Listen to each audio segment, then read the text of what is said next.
ಎಲ್ರಿಗೂ ನನ್ನ ಯೂಟ್ಯೂಬ್ ಚಾನಲ್ಗೆ ವೆಲ್ಕಮ್. ಇವತ್ತು ನಾನು ಫುಲ್ ರೆಡಿಯಾಗಿ ಯೂಟ್ಯೂಬ್ಗೋಸ್ಕರ ಒಂದು ವಿಡಿಯೋ ಮಾಡೋಣ ಅಂತ ಅಂದ್ಕೊಂಡಿದ್ದೆ. ಆದರೆ ನಾನು ಫೋನ್ನೇ ಮರ್ತೋಗ್ಬಿಟ್ಟಿದ್ದೀನಿ. ನಮ್ಮ ಅಕ್ಕ ಎತ್ಕೊಂಡು ಹೋಗ್ಬಿಟ್ಟಿದ್ರು, ನಾನು ಮರ್ತೋಗಿರಲಿಲ್ಲ.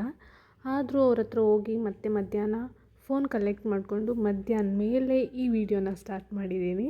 ನಮ್ಮ ಅಕ್ಕ ಅವ್ರಿಗೆ ಎಕ್ಸಾಮ್ ಇತ್ತು, ಅದಕ್ಕೋಸ್ಕರ ನಾನು ಮಧ್ಯಾಹ್ನನೇ ಹೋಗಿ ನನ್ನ ಫೋನ್ನ ಕಲೆಕ್ಟ್ ಮಾಡಿಕೊಂಡೆ. ಅವರು ಎಕ್ಸಾಮ್ ಬರಿಬೇಕಾದ್ರೆ ಒಂದು ಟ್ರಿಕ್ ಯೂಸ್ ಮಾಡ್ತಾರೆ.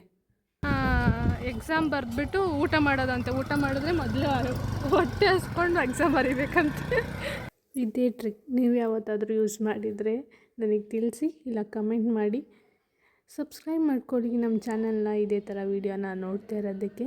ನಾನು ನನ್ನ ಕಾಲೇಜ್ ಡೇಸ್ ಬಗ್ಗೆ ಒಂದು ಮೆಮೊರೀಸ್ ಆಗಿ ಇರೋದಕ್ಕೆ ಈ ಯೂಟ್ಯೂಬ್ ಚಾನಲಿಂದ ನಾನು ವೀಡಿಯೋಸ್ನ ಹಾಕ್ತಾಯಿದ್ದೀನಿ.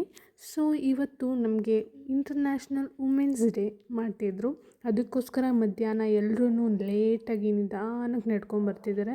ಇಲ್ಲ ಅಂದರೆ ಪಕ್ಕಾ ಟೈಮ್ ಅಷ್ಟರಲ್ಲಿ ಎಲ್ಲರೂ ಕ್ಲಾಸ್ ರೂಮಲ್ಲಿ ಇರ್ತಾರೆ. ಸೊ ತುಂಬ ಸ್ಟ್ರಿಕ್ಟ್ ನಮ್ಮ ಕಾಲೇಜ್ ಅಂತ ಹೇಳ್ಬೋದು. ಅದಕ್ಕೆ ಯಾರೂ ಇಲ್ಲ ನೋಡಿ, ಕ್ಲಾಸ್ ರೂಮಲ್ಲಿ ಎಲ್ಲ ವುಮೆನ್ಸ್ ಡೇ ಅಂದ್ಬಿಟ್ಟು ಬಾಯ್ಸ್ ಎಲ್ಲ ಚಕ್ಕರ್ ಹಾಕ್ಬಿಟ್ಟಿದ್ದಾರೆ. ಹಂಗೂ ಸಾಹಸ ಮಾಡಿ ಬಂದಿದ್ದರು ಕ್ಲಾಸ್ಗೆ. ಅಷ್ಟರಲ್ಲಿ ನಮ್ಮ ಕ್ಲಾಸಲ್ಲಿ ಒಂದು ದುರಂತನೇ ನಡೆದೋಗಿದೆ.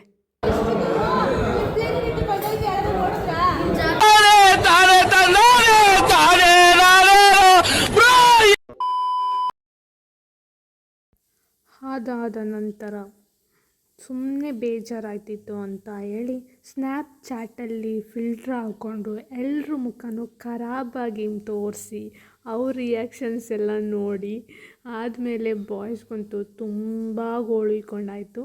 ಅವರಂತೂ ಕೂತ್ಕೊಳ್ಳೋಕ್ಕಾಗದೆ ಕ್ಲಾಸ್ ರೂಮಲ್ಲಿ ಟೀಚರ್ಸ್ ಬರದೆ ಅಟೆಂಡೆನ್ಸ್ಗಾಗಿ ಕೂತಿದ್ದ ಇಷ್ಟು ಹುಡುಗರ ಪರಿಸ್ಥಿತಿ ಈಗ ಹೇಗಾಗಿದೆ ಅಂತ ಅಂದರೆ ನೋಡೋಕ್ಕಾಗ್ತಿಲ್ಲ, ಬಿಡೋಕ್ಕಾಗ್ತಿಲ್ಲ.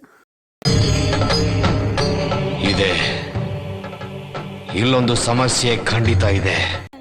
ಇಲ್ಲಿ ಮೇಲೆ ವುಮೆನ್ಸ್ ಡೇ ಸೆಲೆಬ್ರೇಷನ್ಗೆ ಅಂತ ನಮ್ಮ ಹುಡುಗಿರ್ನೆಲ್ಲ ಕರ್ಕೊಂಡೋಗಿ ಸೆಮಿನಾರ್ ಹಾಲಲ್ಲಿ ಕೂರಿಸಿದ್ರು.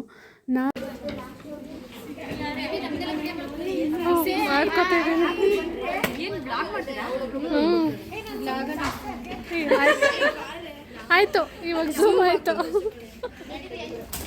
ನನ್ನ ವಿಡಿಯೋದಲ್ಲಿ ಇವರೆಲ್ಲ ಒಂದು ಪಾರ್ಟ್ ಆಗಿರಲಿಲ್ಲ ಅಂದರೆ ಅವ್ರಿಗೆ ಸಮಾಧಾನ ಇಲ್ವೋ ನನಗೆ ಸಮಾಧಾನ ಇಲ್ವೋ ಗೊತ್ತಾಗ್ತಾಯಿಲ್ಲ. ಈ ಕಿವಿಲಿ ಗುಗ್ಗೆ ಪಗ್ಗೆ ಇದ್ರೆ ನೀಟಾಗಿ ಕೇಳೋದೇ ಇಲ್ಲ. ಓಕೆ, ಎಲ್ರಿಗೂ ಹ್ಯಾಪಿ ವುಮೆನ್ಸ್ ಡೇ. ಇದೇ ಥರ ತುಂಬ ವೀಡಿಯೋಸ್ ನೋಡಬೇಕಂದ್ರೆ ನನ್ನ ಚಾನಲ್ನ ಸಬ್ಸ್ಕ್ರೈಬ್ ಮಾಡ್ಕೊಳ್ಳಿ.